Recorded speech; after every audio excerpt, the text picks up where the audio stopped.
दोस्तों नमस्कार। Junior accountant exam का रिजल्ट्स आने वाला है। तो जो इंतज़ार था वो ख़त्म होने वाला है। अनुमान के मुताबिक 15 जून तक रिजल्ट्स आ जाएगा। चुनाव आयोग से परमिशन भी मिल चुकी हैं और जिसका कई दिनों से अभ्यर्थी इंतज़ार कर रहे थे। रिजल्ट्स आएगा लगभग 2 गुना अभ्यर्थियों का।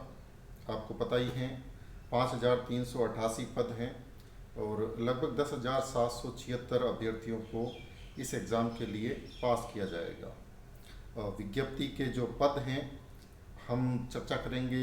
एक तो रिजर्वेशन को लेकर, दूसरा कि क्या महिला जो कैंडिडेट हैं उनके पद रिक्त होते हैं तो वो जो रिक्त पद हैं वो किस प्रकार भरे जाएंगे, और जो स्पोर्ट्स पर्सन हैं उनके पद कैसे भरे जाएंगे, एक्स सर्विसमैन के कैसे भरे जाएंगे, नियमों में क्या प्रावधान किया गया है, जो क्वालिफाइंग मार्क्स हैं उनके लिए क्या प्रावधान किया गया है, विज्ञप्ति में क्या लिखा गया है, इन तमाम मुद्दों पर चर्चा करेंगे।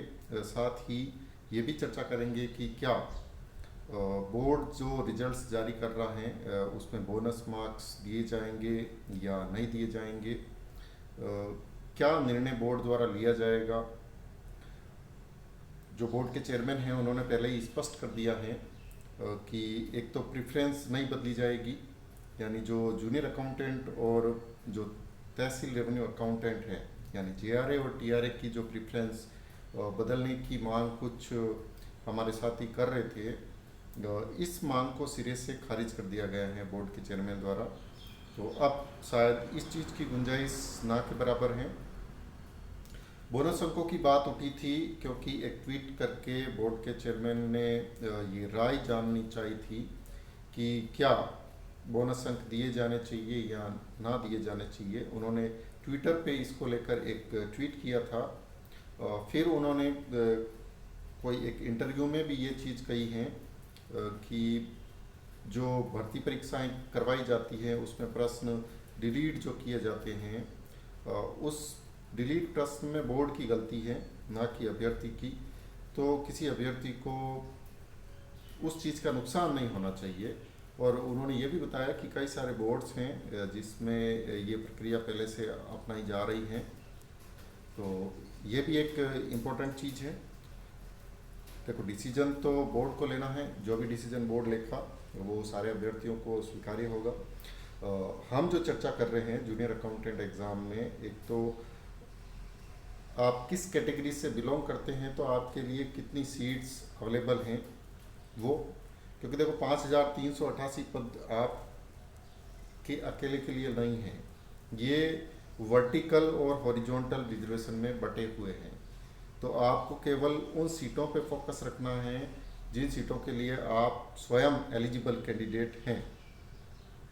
ये विज्ञप्ति है, विज्ञापन में आप यहाँ पे स्पष्ट रूप से देख रहे हैं कि 4,911 पद नॉन टीएसपी के लिए अवेलेबल हैं इस विज्ञप्ति में, जिसमें से जो जनरल कैटेगरी है, जनरल मेल के 1242 पद हैं।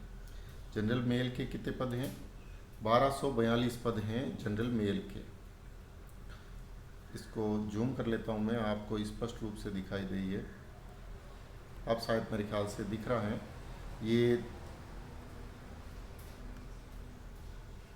4,911 पद आपको यहाँ दिखाई दे रहे हैं।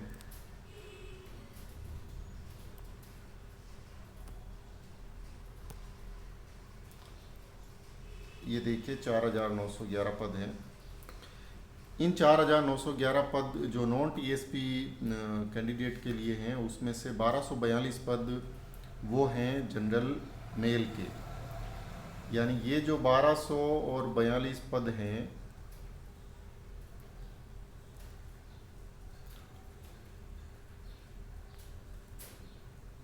पद ये सारी कैटेगरी के लिए अवेलेबल है, चाहे वो मेल हो चाहे फीमेल हो। इस पे कोई भी व्यक्ति चयनित हो सकता है जब तक कि वो अपने रिजर्व कैटेगरी का फ़ायदा नहीं उठा रहा। जैसे मान लो कोई ओबीसी का कैंडिडेट है, अगर उसने एज में रिलैक्सेशन लिया है तो फिर वो कैंडिडेट इन 1,242 सीटों पे मेल कैटेगरी में चयनित नहीं हो सकता है। अब ये 1242 सीटें प्लस आपकी अपनी कैटेगरी की सीटें, जैसे मैं आपको बताऊं, ओबीसी मेल की जो सीटें हैं ये यहाँ पे अन्य पिछड़ा वर्ग की 714 सीट हैं। तो आपको इन 714 सीटों को यहाँ पे ऐड कर लेना है। ये जो 714 सीट है ना, आपको यहाँ पे इनको ऐड करना है। 714 सीट प्लस 1242 सीट, तो लगभग 1956 सीटें एक ओबीसी मेल कैंडिडेट के लिए इस भर्ती परीक्षा में अवेलेबल है। ठीक वैसे ही ये कैटेगरी वाइज चलती जाएगी। सामान्य महिला, यानी इस पे कोई भी महिला आ सकती है, ईडब्ल्यूएस की भी आ सकती है, एससी की भी आ सकती है, एसटी की भी आ सकती हैं, ओबीसी की भी आ सकती हैं, बशर्ते उनको एज रिलैक्सेशन उन्होंने नहीं लिया हो अपनी कैटेगरी में। क्योंकि जैसे ही आप एक जगह रिजर्वेशन का फ़ायदा लेते हैं तो फिर आप जनरल कैटेगरी में नहीं आ सकते। आप जो जनरल कैटेगरी के लिए मापदंड तय किए गए हैं, अगर उन मापदंडों को पूरा करते हैं तो ही आप इसमें शामिल हो पाएंगे। अगली जो बात है, इससे आप समझ गए होंगे कि ये प्रत्येक कैटेगरी का कैंडिडेट, मैंने आपको एक एग्जांपल दिया है, मैं आपका ज़्यादा वक्त नहीं लेना चाहूँगा। इसमें आप अपनी कैटेगरी की सीट जोड़ लीजिए, उतनी सीट्स के लिए आप कंपटीशन लड़ रहे हैं, यानी वो सीट्स आपके लिए कंपटीशन में अवेलेबल है। अब हॉरिजॉन्टल रिजर्वेशन जो होता है, हॉरिजॉन्टल रिजर्वेशन में क्या होता है कि हॉरिजॉन्टल रिजर्वेशन उसी कैटेगरी के कैंडिडेट को हॉरिजॉन्टल में काउंट किया जाता है। जैसे कोई दिव्यांग है, जनरल कैटेगरी का है, तो जनरल की जो ये सीट्स हैं उन्हीं सीटों में से उनको एडजस्ट किया जाता है। यानी वर्टिकल रिजर्वेशन अलग होता है, हॉरिजॉन्टल अलग होता है। अब हॉरिजॉन्टल रिजर्वेशन में 49, 49 और 49, यानी 4 ये कैटेगरी है दिव्यांगजन की, इनकी सीट्स हैं। वहीं 613 सीटें हैं एमई की, यानी जो मिनिस्ट्रियल एम्प्लॉई हैं उनको 12.5% कोटा मिला हुआ है मिनिस्ट्रियल एम्प्लॉई को।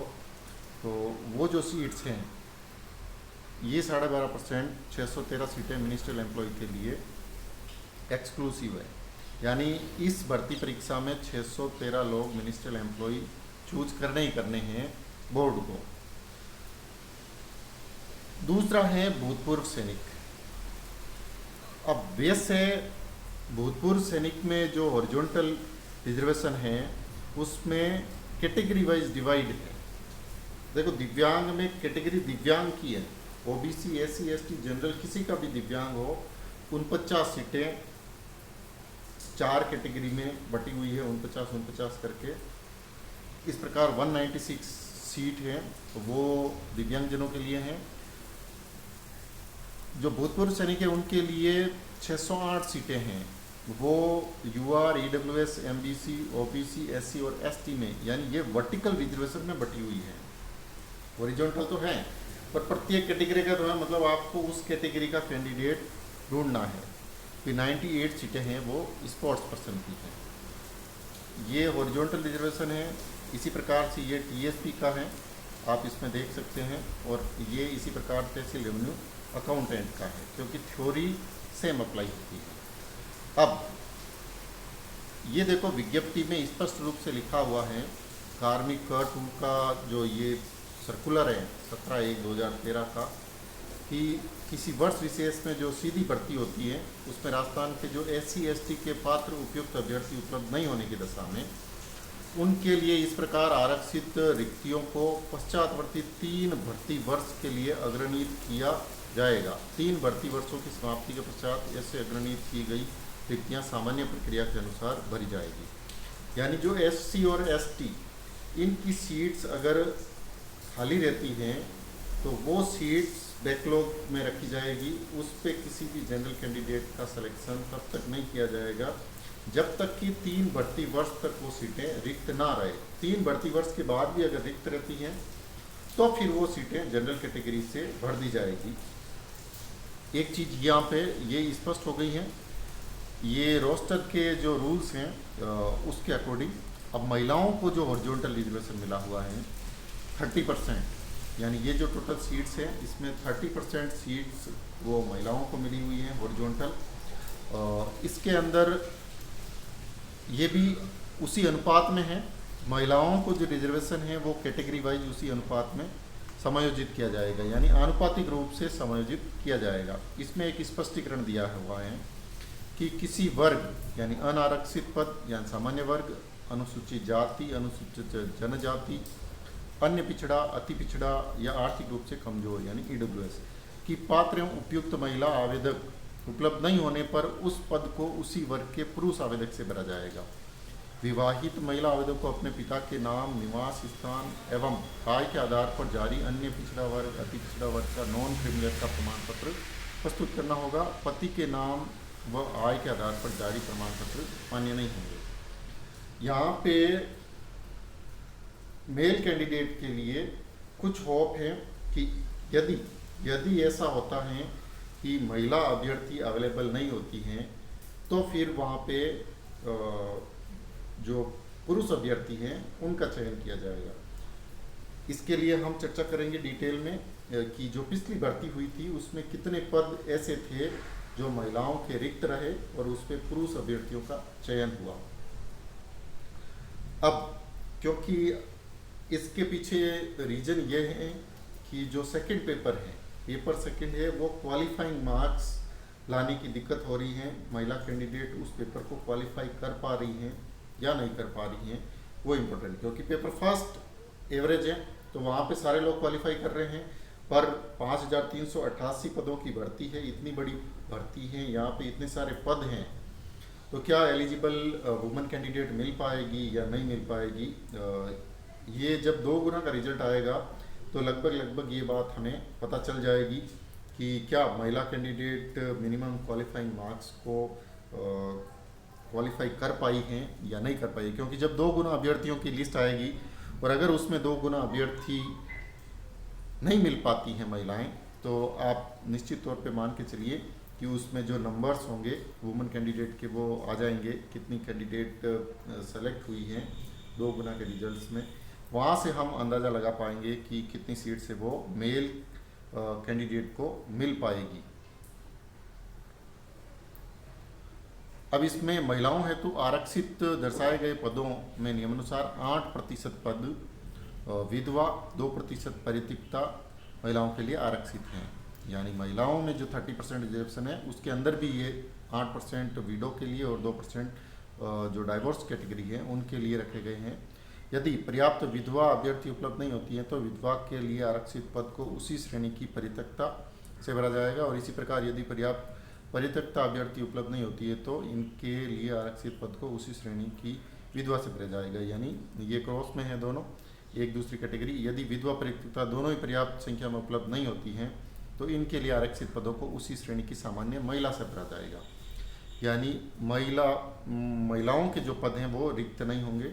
SC/ST के पद बैकलॉग रखे जाते हैं, परंतु जो विधवा परित्यक्ता की सीटें हैं अगर वो कैंडिडेट अवेलेबल नहीं होती हैं तो वो रिक्त नहीं होंगे, सामान्य श्रेणी की जो महिलाएं हैं उनसे भर दिए जाएंगे।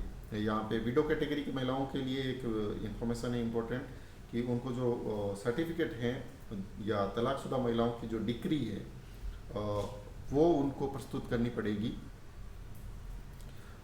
वो आवेदन की अंतिम तिथि से पूर्व का प्रस्तुत करना होगा। तो आप यहाँ पे ये चीज़ ध्यान रखें। अति पिछड़ा वर्ग के कैंडिडेट है उनके लिए 5% का जो रिजर्वेशन है वो दिया गया है। वहीं जो आरक्षित वर्ग यानी SC/ST, OBC और MBC के आवेदक ही केवल पात्र होंगे जिन्होंने शुल्क के अतिरिक्त आरक्षित श्रेणी के लिए दी अन्य रियायत का लाभ नहीं उठाया। ये देख लो, जिस सर्कुलर की मैं बात कर रहा था वो यही सर्कुलर है 26 जुलाई 2017 का। उसमें ये स्पष्ट रूप से कहा गया है कि आवेदन शुल्क के अलावा अगर आपने कोई छूट ली है तो फिर आप जनरल कैटेगरी की सीट के लिए एलिजिबल नहीं हैं, आपको उस चीज़ का फ़ायदा नहीं मिलेगा जिसकी आप आशा कर रहे हैं कि आप इतने पदों के लिए एलिजिबल हैं। अगर कोई व्यक्ति 40 वर्ष से ऊपर हैं तो वो केवल और केवल अपनी कैटेगरी की सीट के लिए एलिजिबल हैं। यानी आपने एज रिलैक्सेशन लिया है, इट मीन्स आपने आवेदन शुल्क के अलावा दूसरा फ़ायदा लिया है रिजर्वेशन का, तो फिर आप एलिजिबल नहीं रहेंगे। ये डॉक्यूमेंट है जो RPSC की वेबसाइट से उठाया गया है, ऑथेंटिक है, आप खुद भी जाके देख सकते हैं। ये एनुअल रिपोर्ट है जो आरपीएससी हर साल जारी करती हैं। प्रत्येक विज्ञप्ति जो निकाली जाती है आरपीएससी द्वारा, जो भर्तियां करवाई जाती है, उसमें कितने आवेदन आते हैं, किस कैटेगरी के कितने कैंडिडेट स्टेप बाय स्टेप कितने क्वालिफाई कर पाते हैं, वो सारी डिटेल यहाँ पे आपको दिखाई दे रही है। ये जूनियर अकाउंटेंट 2013 की जो भर्ती है, कुल जो पद थे वो 3497 पद थे। आप आपको ये दिखाई दे रहा है जहाँ मैंने टिक मार्क किया है। 3497 पदों के लिए 2,69,870 अभ्यर्थी उन्होंने आवेदन किया था। आपको यहाँ पे ये डिटेल में दिख रहा है कितने अभ्यर्थी आवेदक हैं, कितने उपस्थित हुए, कितने अभिस्थापित हुए, यानी रेकमेंडेड कैंडिडेट कितने हैं, वो हम देख रहे हैं यहाँ पे। तो आप देख लीजिए 3497 के मुकाबले 3530 कैंडिडेट हैं वो रेकमेंड किए गए थे। किस कैटेगरी के कितने कैंडिडेट रेकमेंड किए गए थे, यहाँ आपको ये स्पष्ट रूप से दिखाई दे रहा है कि जो अनुसूचित जाति हैं उसके कुल पद हैं वो 384 प्लस 164 यानी 548 पद हैं, और इसके लिए 577 कैंडिडेट की रिकमेंडेशन की गई थी। अनुसूचित जनजाति हैं, अनुसूचित जनजाति के 530 पद थे, उसके मुकाबले 542 कैंडिडेट रिकमेंडेड किए गए। यानी कि पदों से ज़्यादा जो कैंडिडेट की संख्या है, ये वो कैंडिडेट हैं जो जनरल कैटेगरी पे सेलेक्ट हुए हैं। वो जनरल कैटेगरी में गए, इसलिए उस कैटेगरी के और कैंडिडेट अवेलेबल हुए हैं। तो 530 के मुकाबले 542 यानी 12 कैंडिडेट जनरल कैटेगरी में गए हैं। यहाँ पे 548 की जगह 577 हैं, यानी 27 और 2 29 कैंडिडेट अनुसूचित जाति के, 12 कैंडिडेट अनुसूचित जनजाति के, और 701 के मुकाबले 1345 लोग, यानी ओबीसी का जो रिजर्वेशन है वो 701 सीटें ओबीसी रिजर्वेशन की थी, और बाकी जो कैंडिडेट हैं यानी 644 कैंडिडेट हैं वो जनरल कैटेगरी की सीट उन्होंने प्राप्त की थी पिछली भर्ती में। ये हम एक विश्लेषण कर रहे हैं। विशेष पिछड़ा वर्ग, इसके 33 पद थे, इसके मुकाबले 59 अभ्यर्थी चयनित हुए थे। सामान्य 1600 और 85 पद ये सामान्य श्रेणी के अवेलेबल थे, उस पर सामान्य श्रेणी की 1007 कैंडिडेट अवेलेबल यानी रिकमेंडेड हुए हैं 1007 कैंडिडेट पिछली जूनियर अकाउंटेंट एग्ज़ाम की भर्ती। हालांकि वो भर्ती 3497 पदों पर थी, ये भर्ती 5388 पदों पर है। अब इसमें आप अगर देखेंगे तो महिला कैंडिडेट, ये जो 164 महिला कैंडिडेट हैं उनके मुकाबले 180 कैंडिडेट सेलेक्ट हुई हैं, 159 के मुकाबले 131, यानी यहाँ पे सीट कैंडिडेट अवेलेबल नहीं हो पाई हैं। अन्य पिछड़ा वर्ग में जो सीट्स थी वो 210 थी, और 210 के मुकाबले 405 कैंडिडेट अवेलेबल हुई हैं। वहीं जो विशेष पिछड़ा वर्ग हैं उसकी जो सीट्स हैं यहाँ पे आप देख सकते हैं 9 कैंडिडेट महिलाएं थी, वहाँ पे 7 अवेलेबल हुई है, यानी यहाँ पे भी कम महिलाएं चयनित हुई हैं, 504 की जगह 302 हुई है। अब ये हैं यही वो गणित हैं जिसका जिक्र मैं कर रहा हूँ। 302 यानी 504 महिलाओं के पद थे इस विज्ञापन में जो 2013 की भर्ती थी, और उसके मुकाबले 302 महिलाएं चयनित हुई थी। तो यानी जो 200 कैंडिडेट सेलेक्ट हुए थे वो 200 कैंडिडेट पुरुष थे। एक बार फिर हम देख लेते हैं, ये देख लीजिए, ये साक्षात्कार और सेकंड स्टेज के लिए ये कैंडिडेट हैं पुरुष, महिला और योग। तो ये पुरुष, महिला और योग, यानी 705 सीटें पुरुषों की थी, 705 पुरुष और 302 महिलाएं सेलेक्ट हुई थी, यानी 1007 कैंडिडेट थे।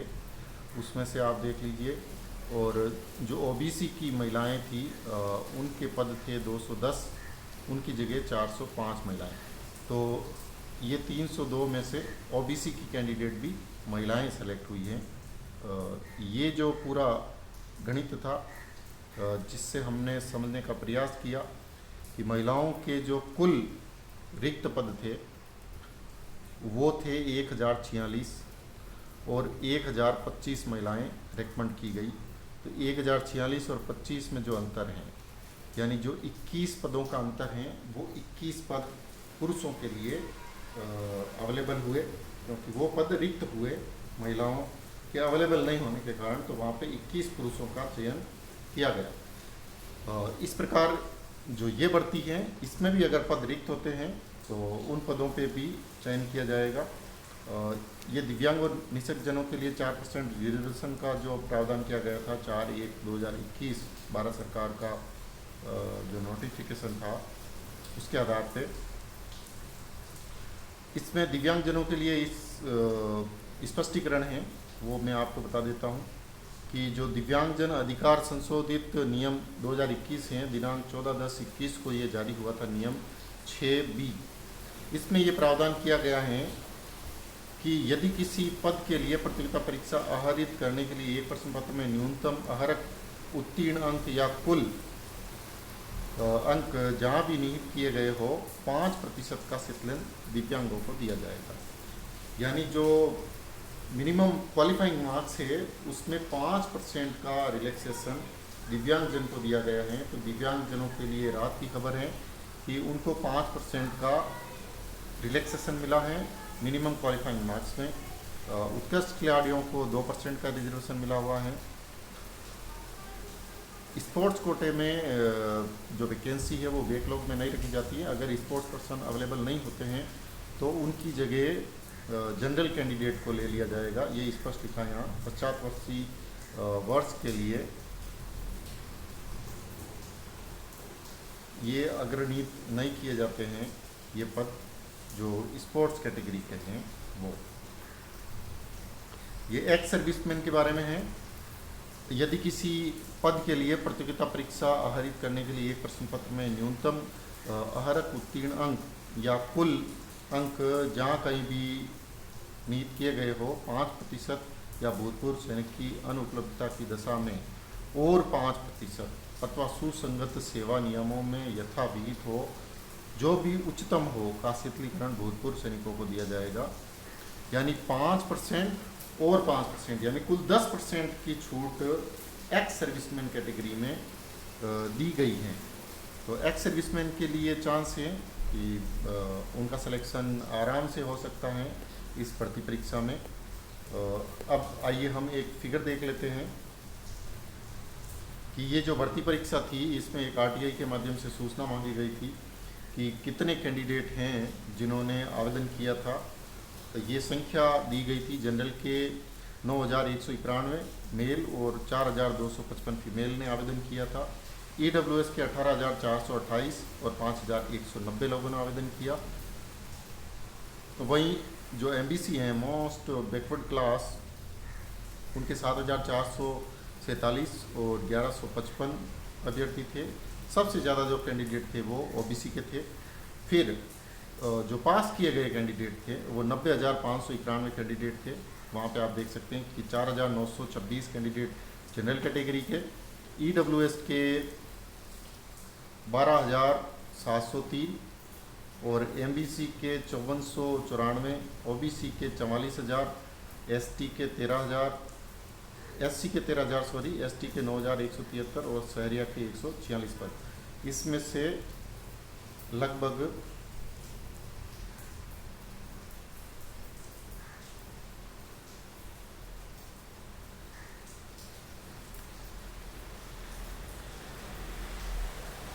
63,500 कैंडिडेट बैठे हैं। उसमें से 10,776 कैंडिडेट लगभग पास किए जाने हैं इस परीक्षा के लिए।